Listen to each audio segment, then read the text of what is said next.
بسم الله الرحمن الرحيم والذاريات ذروا فالحاملات وقرا فالجاريات يسرا فالمقسمات أمرا إنما توعدون لصادق وإن الدين لواقع والسماء ذات الحبك إنكم لفي قول مختلف يؤفك عنه من أفك قتل الخراصون الذين هم في غمرة ساهون يسألون أيان يوم الدين يوم هم على النار يفتنون ذوقوا فتنتكم هذا الذي كنتم به تستعجلون إن المتقين في جنات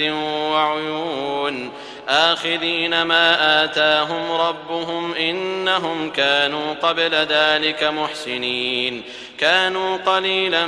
من الليل ما يهجعون وبالأسحار هم يستغفرون وفي أموالهم حق للسائل والمحروم وفي الأرض آيات للموقنين وفي أنفسكم أفلا تبصرون وفي السماء رزقكم وما توعدون فورب السماء والأرض إنه لحق مثل ما أنكم تنطقون هل أتاك حديث ضيف إبراهيم المكرمين إذ دخلوا عليه فقالوا سلاما قال سلام قوم منكرون فراغ إلى أهله فجاء بعجل سمين فقربه إليهم قال ألا تأكلون فأوجس منهم خيفة قالوا لا تخف وبشروه بغلام عليم فأقبلت امرأته في صرة فصكت وجهها وقالت عجوز عقيم قالوا كذلك قال ربك إنه هو الحكيم العليم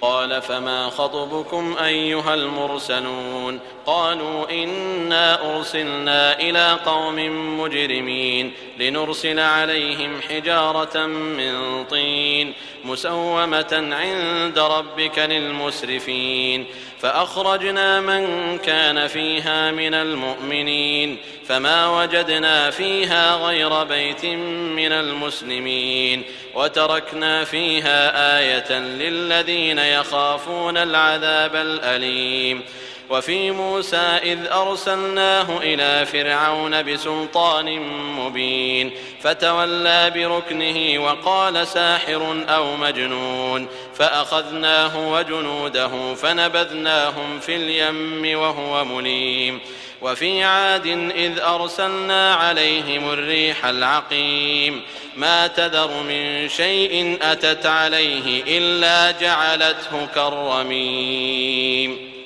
وفي ثمود إذ قيل لهم تمتعوا حتى حين فعتوا عن أمر ربهم فأخذتهم الصاعقة وهم ينظرون فما استطاعوا من قيام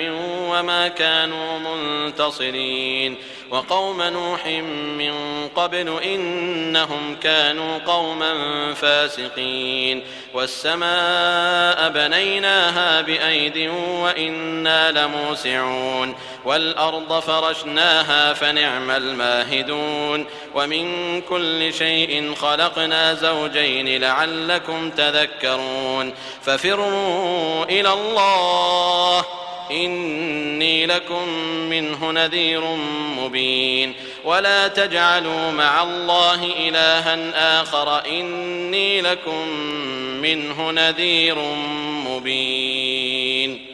كذلك ما أتى الذين من قبلهم من رسول إلا قالوا ساحر أو مجنون أتواصوا به بل هم قوم طاغون فتول عنهم فما أنت بملوم وذكر فإن الذكرى تنفع المؤمنين وما خلقت الجن والإنس إلا ليعبدون ما أريد منهم من رزق وما أريد أن يطعمون إن الله هو الرزاق ذو القوة المتين فإن للذين ظلموا ذنوبا مثل ذنوب أصحابهم فلا يستعجلون فويل للذين كفروا من يومهم الذي يوعدون